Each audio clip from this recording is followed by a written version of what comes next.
return your Republic to its original position and prepare for takeoff. Fasten your seatbelts. It's going to be a bumpy night.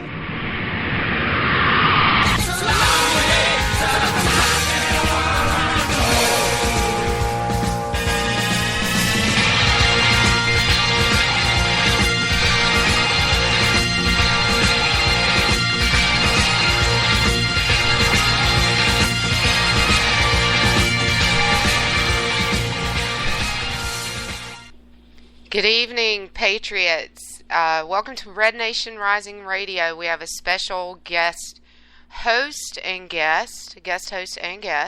our founder and executive director, Jim Lysett. Jim, how are you this evening?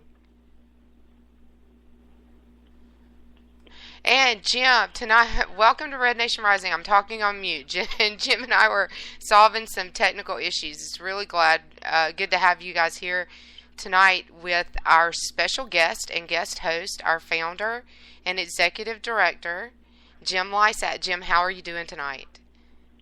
I'm doing great, Lou. Thanks so much. And appreciate everyone's work there. And you're doing a great job. Even when you're on mute, you can feel the positive energy. That's great. You know, probably better than a lot of our audience knows, that I am still getting the hang of this producer thing. So I appreciate your patience and everyone else's. It's never a dull moment. There's lots of moving parts, but I am just happy to be here. It's great to be part of this team. And let's talk about the team and what they did this week a little bit. It's usually how we open the show. It's the Reddest Hour on Radio. It's Reddest Hour on Radio, as you know. I think you gave us that moniker yourself. And part of that is about listening to the people. That's what Red Nation Rising is about. It's always been your vision from the very beginning, and I was there, I'll attest. So this week, our team really rallied around the Iran deal, or the raw deal, if you want to call it that, and blitzed Twitter a couple of times. And Jim, I think it was the first time we've ever done a blitz where we didn't exclusively on every single tweet use the Red Nation Rising hashtag.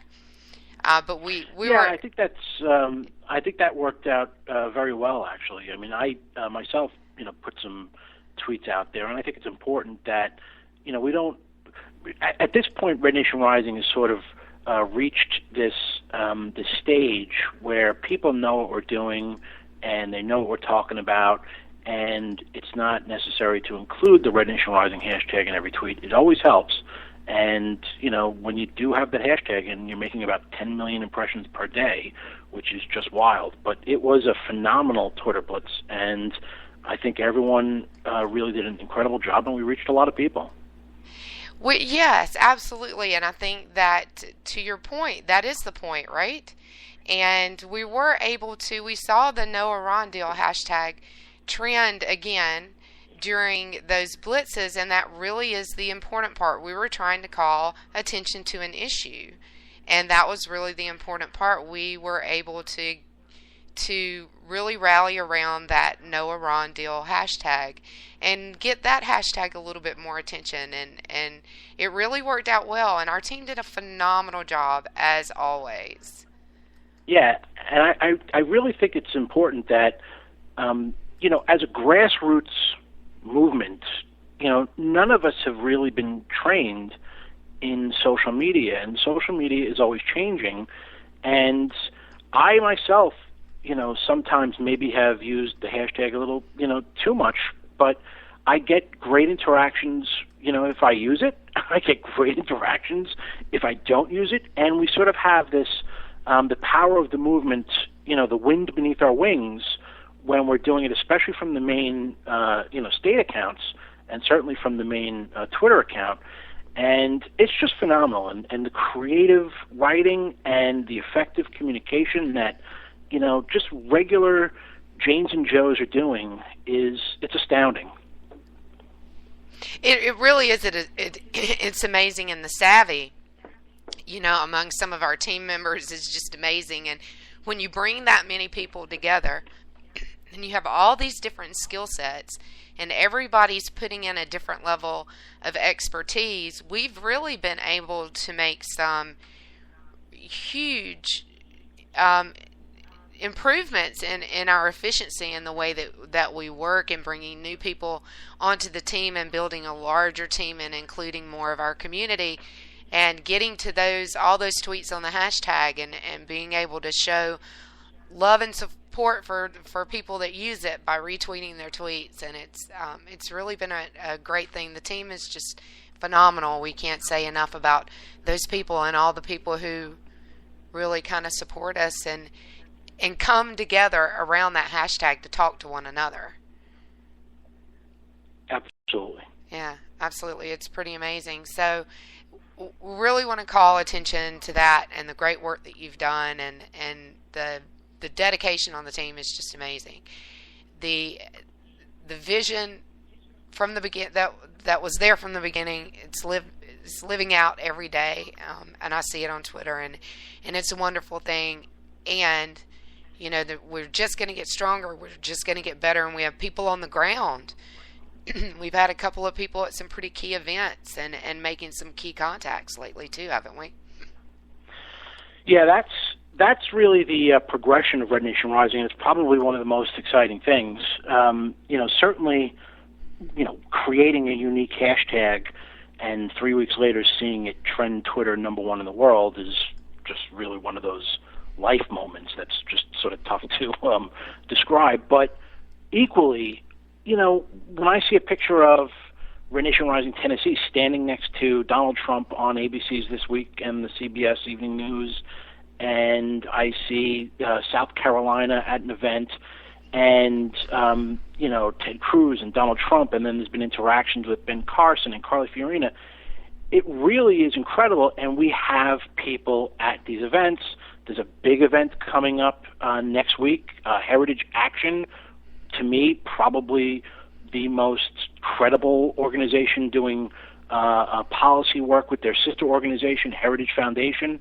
They have an event in South Carolina, and Red Nation Rising will have team members there at the event. And not only that, they'll have media access, and it's really, again, it's a social phenomenon, but we've now transitioned into a serious national grassroots organization. There are probably people in every single county in the country who have in some way engaged with Red Nation Rising, including the bluest of the blue. There's a lady in the Bronx who I know who loves Red Nation Rising. So it's really it's just amazing, and I give all credit to our community and everyone who's pitching in.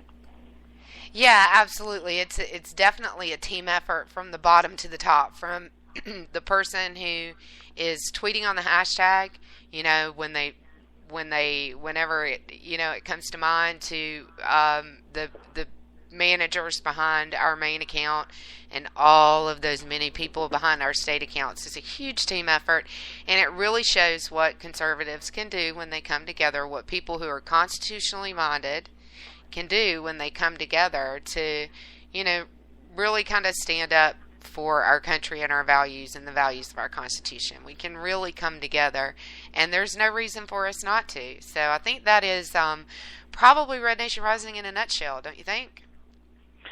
I do. Definitely the unity theme, uniting centrist conservatives and libertarians, and whatever label conservative you are, to the right was very early on embedded within the ethos of Red Nation Rising. We're about ethos and not egos, and to the extent that we are uniting people. And, you were on the radio.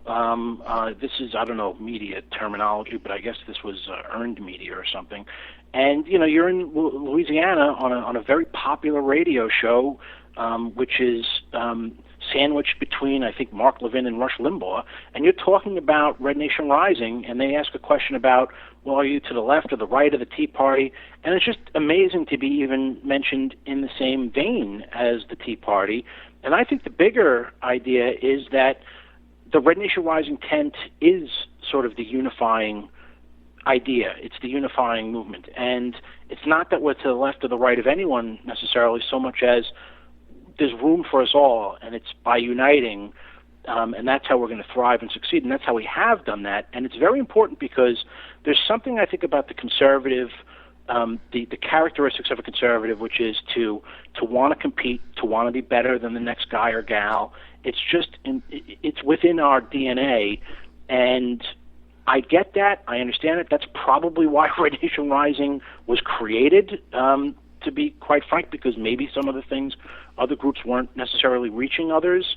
And there was that avenue, that opportunity. It happened, and that's really what we're all about, is unity. And thinking back to the beginning, I think that's very much why it resonated as well.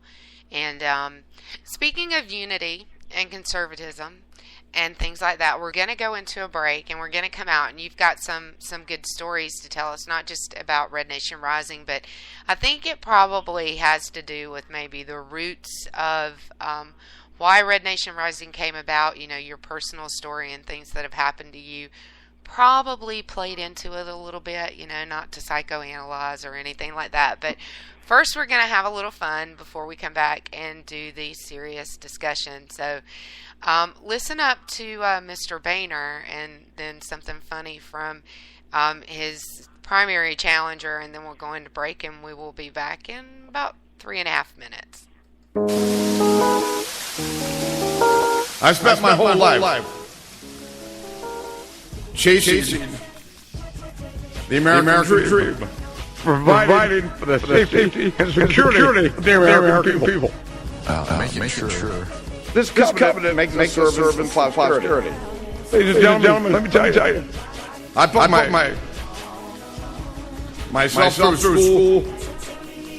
You come here humbled by the opportunity to serve. That's the top of our list. That these kids have shot at the American dream. We're sent here not to be something, but to do something. Working every rotten job there was. It's important. And after 3,000 of our fellow citizens died at the hands of these terrorists, when are we going to stand up and take them on? When are we going to defeat them?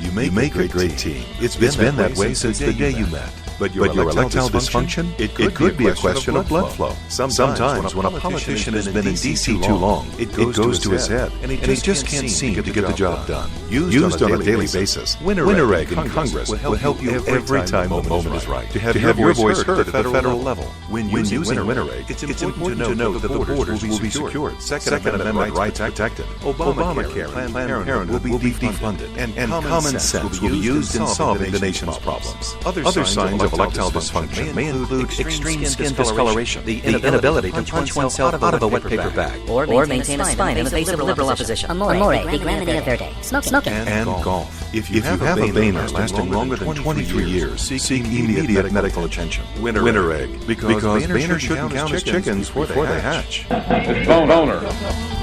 I'm JD Winter Egg, and I approve this message, but I don't golf.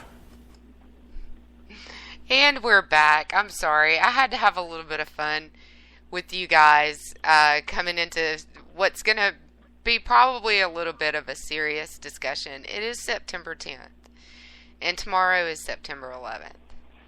And we are 14 years from the terrorist attacks that occurred 14 years ago tomorrow.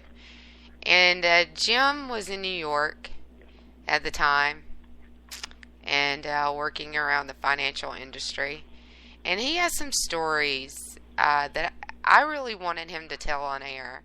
And Jim, I know you worked on this, and you have an idea in your mind of where you want to start and where you want to go with your story. So if you don't mind, I'm just going to let you get started.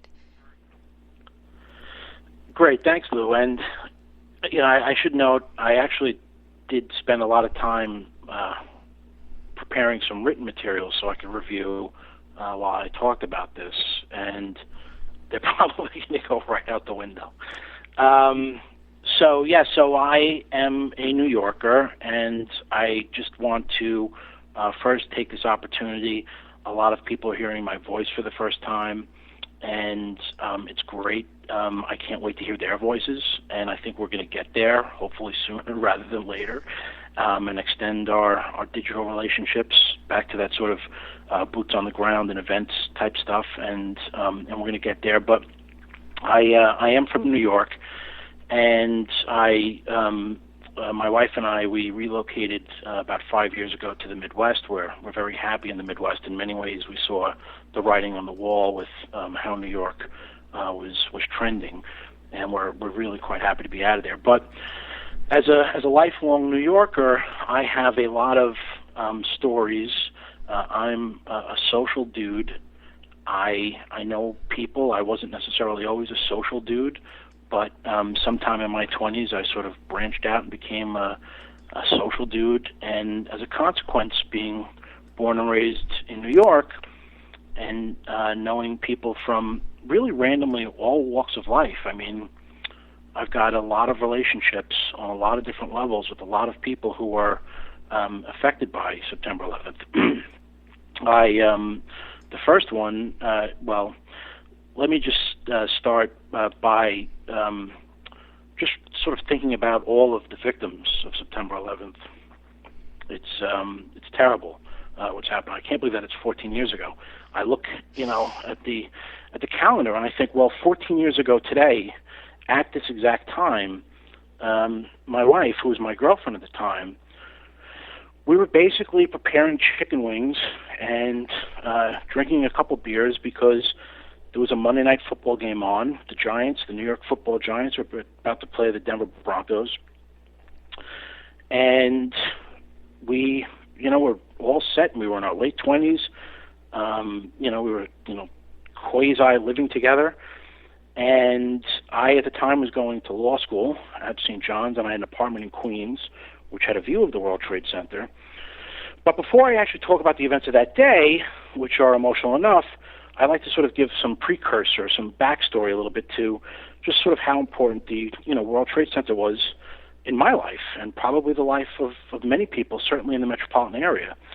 It was something where in the late 70s was the first time I was ever at the World Trade Center. I don't recall whether it was my dad or my grandmother who brought me there for the first time. They both did separately and independently, but I do recall being up at Windows on the World, and they had this incredible marble floor, and I remember looking out at the windows and being 6 or 7 years old maybe, and just captivated by it all.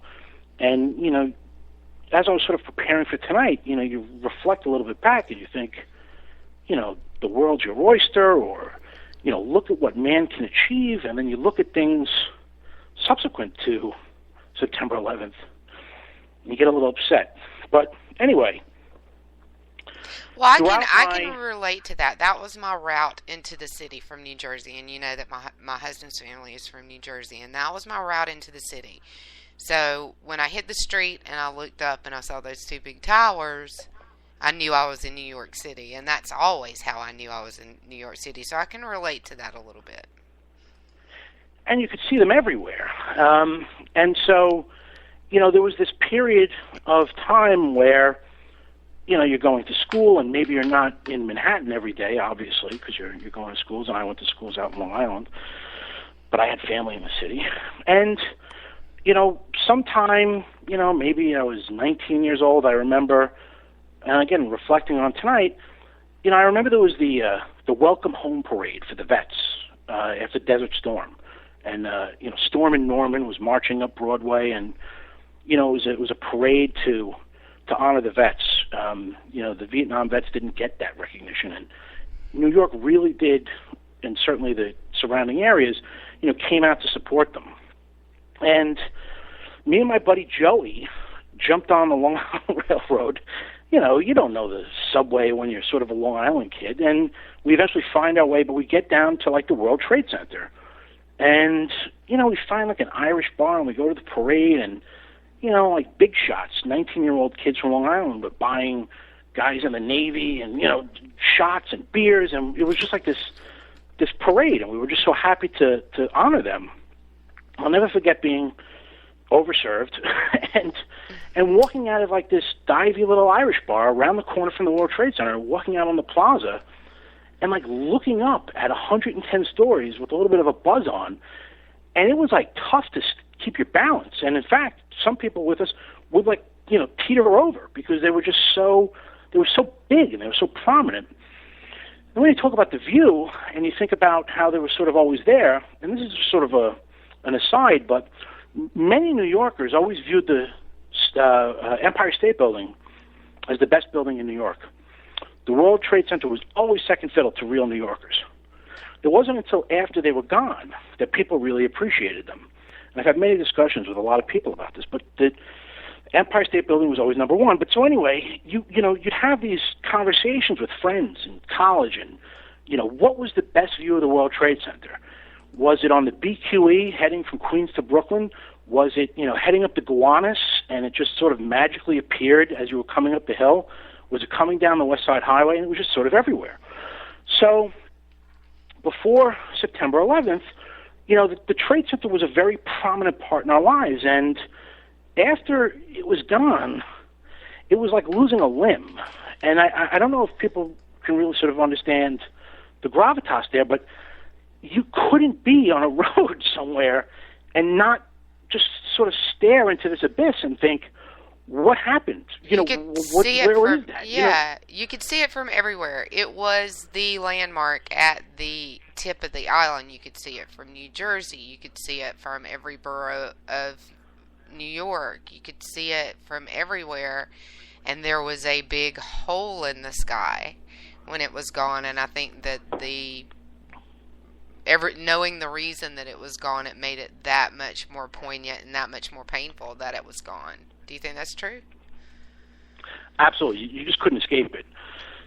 And still, even to this day, when I look at the skyline and I go back to New York, it's just different. And I do want to point out, I know that this is right now sort of centric on the World Trade Center, but of course, there was Shanksville, Pennsylvania with the plane crash. Of course, there was the Pentagon, and 9/11 itself that day, September 11, 2001 anyway, is sort of one event. But, my story really relates specific to New York and that experience. But there are really three 9/11s. I don't know if people understand that necessarily, but what I mean is, in addition to September 11, 2001, of course, in 2012, on September 11th, the Benghazi attack occurred.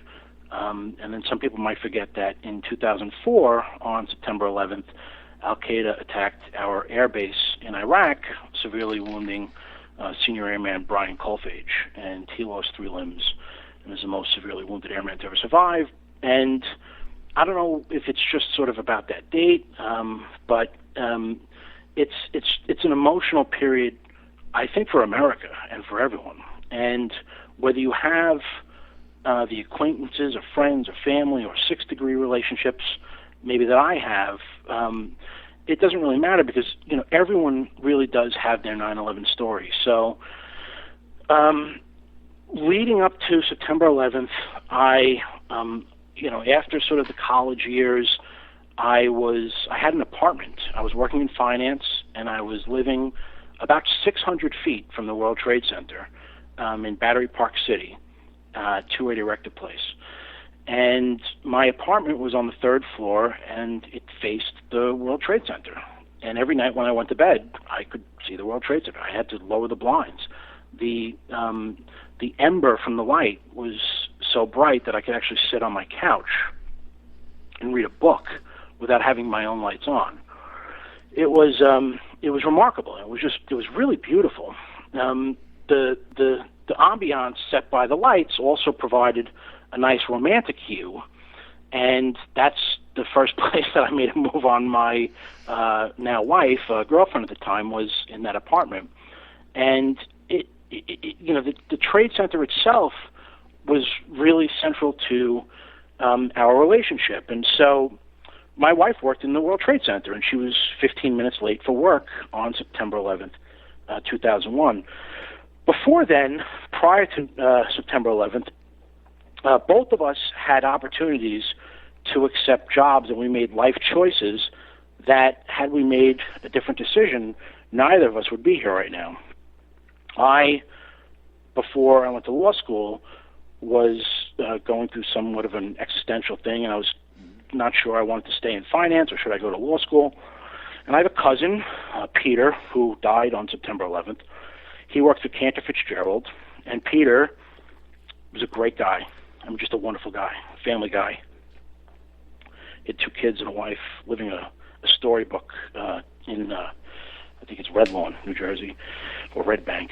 But anyway, Peter worked for Cantor. It was a bond trader, and he was getting me a job at Cantor Fitzgerald. And when I sort of looked into the mirror and I thought, well, do I want to go to law school or do I want to go trade at Cantor? I asked Peter, and because of my, I guess, hesitancy, Peter said flat out, James, go to law school. I'll be here if it doesn't work out. And kind of on that, I went to law school. And Cantor, of course, was decimated on September 11th. They lost everyone, I think, except for a few people who just didn't show up for work. Yeah. So, likewise, my wife, Nicole, was interviewing probably around 2000 or so. And she was actually working at a law firm looking to get into finance. And one of the companies that she interviewed with was called Euro Brokers. And they liked her. Morgan Stanley liked her. I think Fox even gave her an offer at that time. But anyway, she decided to go with Morgan Stanley. And it turns out that Euro Brokers was the point of impact for the second plane on September 11th.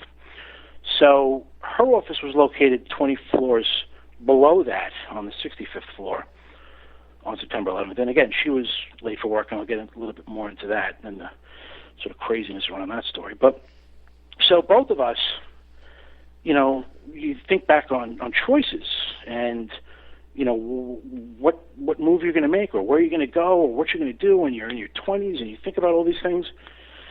And it's just sort of mind-numbing to even reflect on it now. I don't really give it too much thought.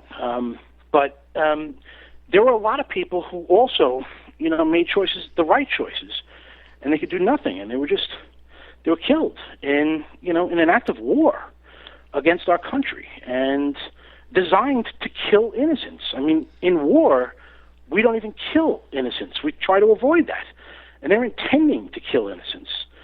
They're marching on us today. It's just mind-boggling. But right, yeah. Anyway. It's collateral damage to us. It's primary damage to them, and that's the way that terrorism works. Right. Right. So that's what we're dealing with. Muslim, feudal animals hell-bent on destruction. So some other crazy sort of random stories. My brother-in-law, he works for the NYPD for an elite unit. He's generally citywide. He's never downtown by the World Trade Center. The one day that he had to go down to the World Trade Center was on September 11th. My in-laws thought both their son and their daughter were dead as they watched it on TV from upstate, I think at a golf outing. A good friend of mine, Anthony, he worked for Fiduciary Trust, I think it was. He called in sick 2 times in his entire working career. The first time was for the 1993 bombing when they parked the van in the basement and they blew up the World Trade Center. The second time was on September 11th, 2001. He had gone to Baltimore to go see the Orioles and Yankees play or something that weekend, and he just called in sick. There are other people who I've known, come across, who've worked there. There was a point in time after September 11th where I think for an entire week we were at a memorial service. They weren't funerals because there were no bodies. Mm-hmm. When you watch that video of the fire department responding to a gas leak, there's like a Con Ed worker who's helping the FDNY out, and they just happen to be doing a documentary on them. The plane flies overhead, and you hear him screaming, "Holy yes, holy yes, holy yes." Yeah. That guy's, he's from Con Ed, from Garrison Beach. My old doorman at 280 Rector Place, he was okay, but, the survivors there really sort of wore it. And unlike anything I've really ever seen, but there really were sort of survivors in this battle. And my old apartment, 600 feet from the World Trade Center, was totally blown out. That building suffered damage, all the buildings down there. But so, in addition to sort of all these, crazy stories, there are great stories, and there are, stories that are, inspirational. And I don't know if the one, surrounding my wife is so much, but, we went to bed that September 10th, 14 years ago, and we were probably a little buzzed with, some of the beers and all that. And we woke up late on Tuesday morning, and almost sort of ironically, I guess, when we loaded the car that day, I was almost sort of like in a Hollywood movie, driving into oncoming traffic, speeding at the speed of light to get her to the subway, because she had a very important conference call that morning. And she worked for managing director in the law department for Morgan Stanley. And, she got out of the car and she ran down into the, tunnel at the Continental Avenue stop in Forest Hills, which is in Queens. And I just finished law school. I was in the process of interviewing. I went back to my apartment, and when I, walked in the door, I thought I heard something like a plane had hit the World Trade Center, because we would typically have Good Day New York on the TV while we, got dressed and stuff in the morning. But to me, it was like, it's probably a small, bi-wing type of plane or something like that. And, after freshening up, and I made myself some coffee and maybe an egg sandwich, I sat down and I'm watching, live on television, and, shortly thereafter, I see the second, plane go in. And when I looked at the watch, I thought, there's probably no real chance that she's there, in the building at her desk.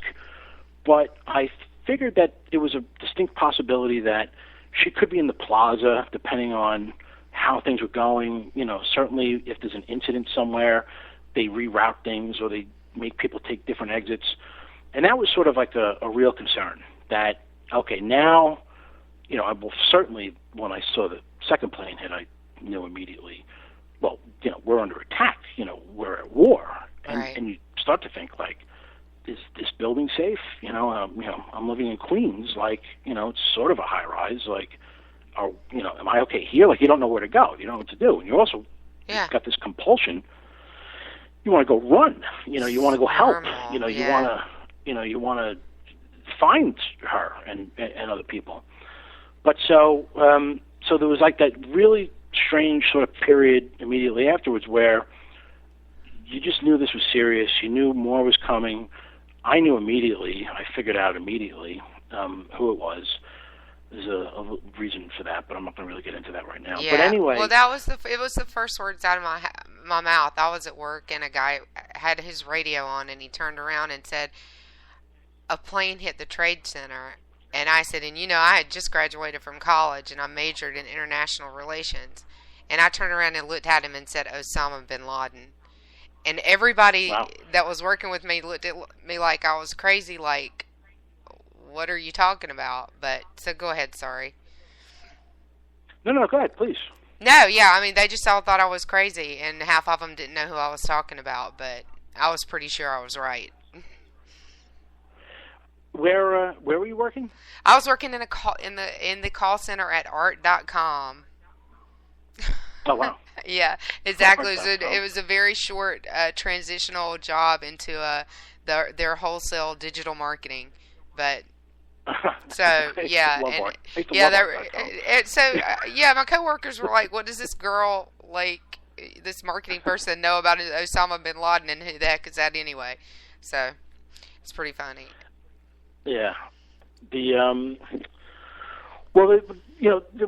something to that where, I have friends who, worked, for Deutsche Bank, directly adjacent to the World Trade Center, and, one of my buddies, Sean, he describes it as they're all kind of sitting there, staring at the window, watching, this big conflagration, 80, 90 stories up in the, sky, which is, it's higher than where they are, but not by much, because there's a lot of tall buildings there. And then all of a sudden, they hear and see like the second plane. And when you think about all of those workers and people who live in and around Manhattan, and it's just stunning. I mean, you just can't, and his sort of thing was, everyone leave. And so, yeah.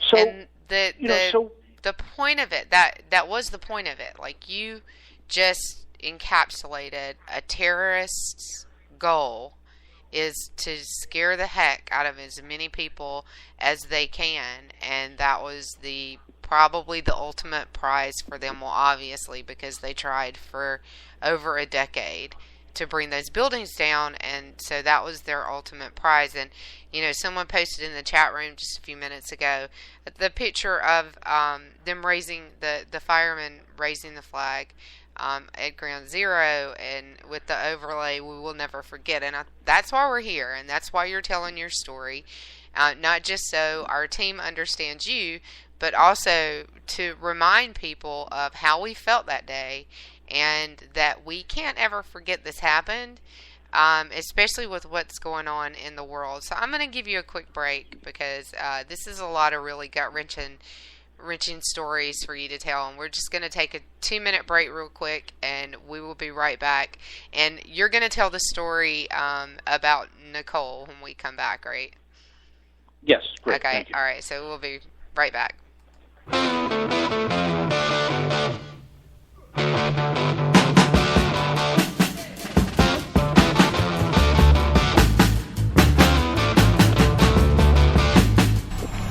K98 Talk is expanding its lineup for 2015. This means we are expanding our advertising base. Whether you're a startup trying to push through to the next level, or an established business trying to supplement your advertising budget, web-based advertising is a solid investment. Thanks to Talk's newest partnership with TuneIn Radio and instant access to our sister station, K98 FM, we give you worldwide access at a reasonable cost.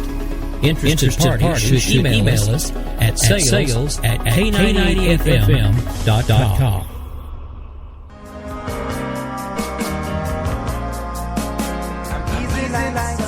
Wondering why you're up early with us on Sunday morning making a cocktail?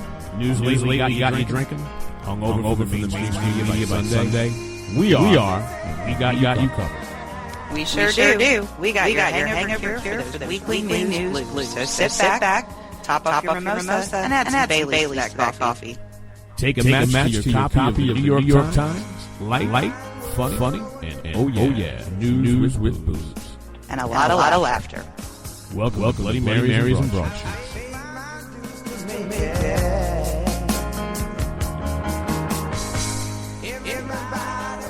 Abolish the IRS. Take all 125,000 IRS agents and put them on our southern border.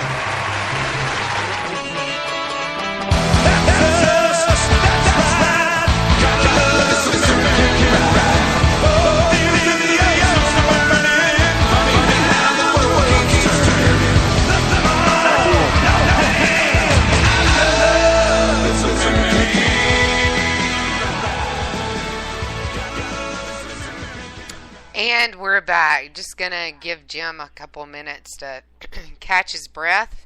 And how you doing, Jim?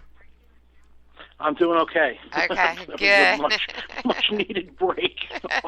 Yeah, I thought you might need one there, so I thought I'd give you a couple minutes. And I love that song at the end of that break, so I can't go a show without hearing it. So, so you were saying you were talking about the friends that were around in the other buildings that were kind of watching what was going on, and we talked a little bit about the kind of the trauma of the whole thing, and you and I had talked earlier about, my sister-in-law worked right across the street, and there are a lot of things happen. I'm not going to go into it because this is her story and not mine. There were 2 days where my husband and I were trying to get in touch with my mother-in-law. It was actually his birthday, and his mother couldn't even call him for his birthday because the lines couldn't go in and out. And we argued for 2 days about where my sister-in-law worked. No, she's back downtown. No, they moved them to Midtown. No, Harry, she's back downtown, And, of course, I was right. She was right across the street. But like a lot of other people, she was not feeling well that day, and she worked from home. And she was not caught up in the madness, but she still wears that on her face. Whenever the topic comes up, you can tell that she still carries it around with her. Even though she wasn't there, she was close enough to it. So it had to be an extremely traumatic experience for anybody that was there, that was caught up in it. Yeah, and it's very, I don't know if interesting is the right word, but when you think about the people who actually worked in that building or were down there or nearby, and then you compare them to the people who were watching it at home, our horror was much worse than anything that they were experiencing. They were probably, I mean, as the story relates to, well, there is an exception, and I'll talk about that in a second, but for the most part, most people who were sort of down there, it was that fear element. They weren't watching on television. You know, there was a cop on every corner. You know, move along, there's nothing to see. I mean, certainly it's traumatic when you're walking across the Brooklyn Bridge and a F-14 flies by and, you know, people are just chatting in the street and there's hundreds of thousands and millions of people talking about this terrorist incident or the trade center's there or it's not there. But compare that to us who were watching it, you know, and I'll never forget, I think it's the worst moment of my life was watching Tower, I don't know if it was one or two, but... Two came down first, one came down second. And I'm watching that on television. I'll never forget the CNN anchor who couldn't believe that it was happening and was just dumbfounded, had nothing to say in live television. And I'm watching that, and when I'm watching that, I'm thinking, oh, that's it. Not only am I watching on live television thousands of people dying right before my eyes in like the blink of an eye, but now I'm thinking about everyone on the ground, and that's when the real fear for me kicked in because, again, I figured she's not at her desk. She's probably close. I'm looking at the clock, and I'm running through every single mental calculation like E equals MC squared practically, trying to figure out where is she? Where is she? And when I saw that one come down, I thought, there's a real good shot that she could be there, you know? And so just, magnify that by, all the people who are watching on television who have some tenuous connection to someone who's working there, let alone the people who actually are, have knowledge of people who work there. I mean, again, I grew up in New York. I have so many friends who worked at the World Trade Center in one capacity. It could be a guy who works in building maintenance. It could be a guy who's a Wall Street trader or a guy who sells insurance to a secretary. So for her anyway, the craziness was on the ground. Her story is the train let out blocks before the World Trade Center, probably somewhere in Greenwich Village, and she had no idea. So she's walking around, and her first instinct is, there were delays, and they're telling them on the loudspeaker, there's been an incident at the World Trade Center. There's an incident at the World Trade Center. And so when she gets out finally, her first instinct is, I can't believe I'm late. I mean, she's a worker. My wife's a worker. And she's like, she's going crazy. She's got these pangs of conscience. I've got a call. There was a conference call. I got to call my boss. And like some little kid tells her, like, there's no one left. They're gone. And she just couldn't grasp it. It was like, like quantum physics or something like that. There's just no understanding. What do you mean they're gone? So she never saw a video. She never saw a clip. It was really word of mouth on the street, which, of course, is bad enough. But meanwhile, we're all traumatized, to no end. And I'm getting phone calls from my mother-in-law. She thinks that I'm lying to her when I'm telling her that, no, I'm sure Nicole's going to be okay. And, the phone is going off the hook. I mean, it was crazy. I kept a list of people who were calling me that day. Wow. If anything, I learned, the importance of communications. I mean, I'm not trained in communications, but it was just instinct to grab a pen and a paper and a pad and look at that. And I have to say, to, Morgan Stanley's credit, I think they were in partnership with Discover or the credit card or something like that, but they had set up like an 800 number, like almost an hour later. Like it was like, and then I think about those people, who's this lady in this call center who I'm talking to? at 11:30 in the morning, saying like, Nicole, has anyone checked in with Nicole? Like, who are these heroes, right? And these, they're not trained for that type of stuff. It was massive. But so anyway, throughout the day I'm getting the phone calls, people checking in. They really want to find out if she's okay. There was one point in time where I really was concerned. I always had faith, and I always kept hope that she was going to be okay. I'll never forget, people who have pets might understand this. I have a cat. Cat's, 14 or 15 years old now. And, like the cat knew something was going on. I know it sounds probably insane, but our cat knew and just wouldn't leave my side and was watching the television while it was all going on. Normally I can't stand the thing. They pick up feelings, yeah. Even cats. I love my cat. But, this I was like, he was just leaving me alone. There was no nonsense, right? So at about 4 o'clock, so she calls in at some point, and she doesn't know how she's going to evacuate and how she's going to get out of the city. And, it was a very quick call on a pay phone or something, and everyone was making their phone calls. And I'll never forget thinking, after we hung up, I wish I told her just to walk into a Foot Locker or a shoe store, and if she had to steal a pair of sneakers and come back the next day to pay them back or something, because of course, women with their shoes and everything like that, because I knew that she was going to be in for a haul. So everyone carry a go bag if you're doing that stuff. But anyway, so about 4 o'clock, she calls me up, and she's at the train station where I dropped her off, at 7:30 or 8 o'clock in the morning earlier that day. So I rushed back to the train station, probably even faster than I did that morning. I double parked the car on Queens Boulevard. I get out, and I'll never forget, there was this young Irish-American cop who was standing on the corner, and he was scared out of his boots. You could just tell. You just knew it.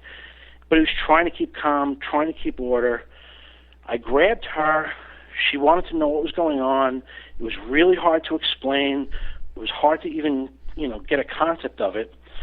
And the first place that we went to as a couple in our 20s living in sin, I took her to church, and we went to a nice Roman Catholic church in, I guess it was probably Kew Gardens. We're the only ones there, except for us and this priest. I'll never forget this priest. He had a goatee on, and he kept walking up and down the pews, looking at us like he wanted to talk to us, And we looked probably a lot different than a lot of people, especially based on her experience. And, I asked her, I said, do you want to talk to him? She was like, well, I don't know if I should. So I approached him. I said, listen, she worked in the World Trade Center, and it's crazy. But just these things that are sort of meant to be, And that guy, and this is a time in New York where, the church is under attack, and there's scandal this and scandal that. And, I just sort of imagine, here's this young priest who's made, this his choice. That's his calling. And, he was there for us as much as we were there for him in some way,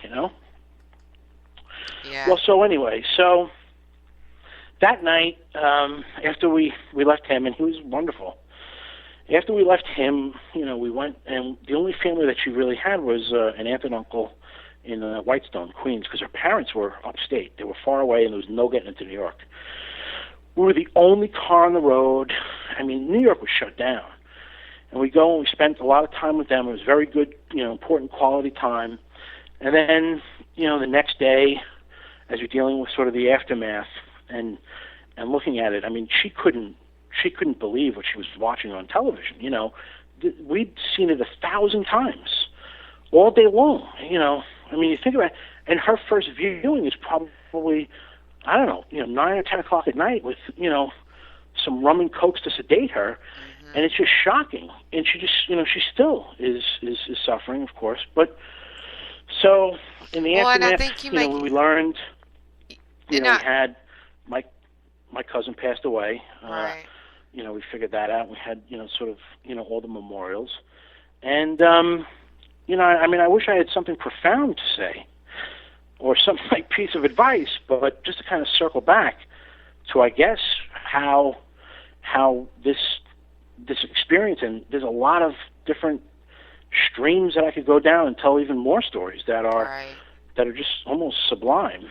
Well, I think that you've made a couple of really salient points, right, in the process of your story. One is that the purpose was to traumatize us, and they did very much so. But at the same time, and you drop the link to the story about on the 10th anniversary, the story of you and Nicole, and you drop that in the chat room. And I think that, just to wrap the show up a little bit, because we got about 3 minutes. The point is that we were traumatized. That's completely what the terrorists intended to do. That we got over it because that's what we do, and we grow from it. But what we can't do is ever forget it, because once we forget it, then it will happen again. They're still out there, they'd love to do something just that big again, and it's up to us to make sure that that doesn't happen. Right. Yeah, that pretty much wraps it up. But, the stories that come out of people like you who were directly connected, and your wife was on her way to work in the World Trade Center as you watched it unfold on television and your family called.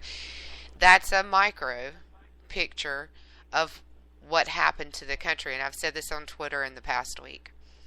People like to say that the world changed on 9/11, but the world didn't change. They just slapped us in the face with what the world outside of America was. So we woke up, I think, to an extent in America to realize what the rest of the world was, but I don't really think that the world maybe changed that much. It was what it was. It just got, we got slapped in the face. I agree 100%. I mean, in fact, what was your first instinct? What was my first instinct? Mm-hmm. Oh, look at that. Right. Muslims are engaged in war against us. Mm-hmm. We kind of, what do they say? They always knew it was there. Yeah, the line from The Walking Dead, it was always there. Why didn't we see it? It was always there. And as much as I hate to do it, I think that's a great way to wrap up the show. It's there. Be vigilant. If you see something, say something. Be vigilant, and never forget what happened and the sacrifices that people made to wake us up. So we're going to have to get out of here. JD and Stacy are coming up next, and I'm sure they're chomping at the bit to get on the air. So, Jim, it was great to hear your story, and I think it was great for the team to hear from you tonight, and just to remind us of what went on that day and give us a real first-hand story of what happened. So thanks so much for being on with me tonight, so I wasn't lonely. Thanks so much. Keep rising, everybody. Yep, keep rising, Patriots. We will see you same bat time, same bat channel right here next week, and be good until then. See you on the Twitters. Take care.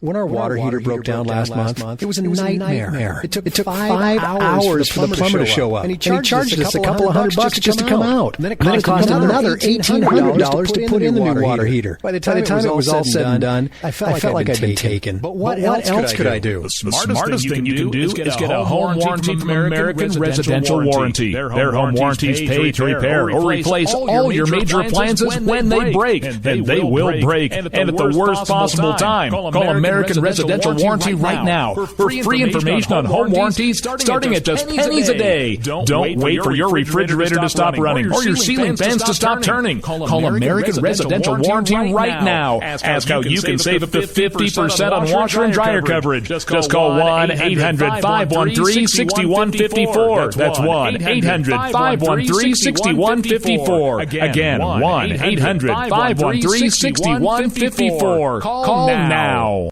Tired of paying outrageous prices for Viagra? Well, we have great news for you. Now you can finally get Viagra at huge discounts. Healthy Man allows you to save up to $500 on Viagra. Why pay U.S. pharmacy prices of $15 per pill or more when you can get Viagra for less than $3 a pill? Call today and get 40 Viagra pills for only $99. This can cost as much as $600 at your local pharmacy. You can't afford not to call us. If you want Viagra at the lowest prices, never pay $15 a pill pharmacy prices again. Get Viagra for less than $3 a pill. Call 1-800-516-7602 today and save up to $500 and get 40 pills for just $99. Healthy Man is fast, easy, and affordable. Operators are waiting at 1-800-516-7602 to take your call right now. Call 1-800-516-7602. That's 1-800-516-7602. Again, 1-800-516-7602.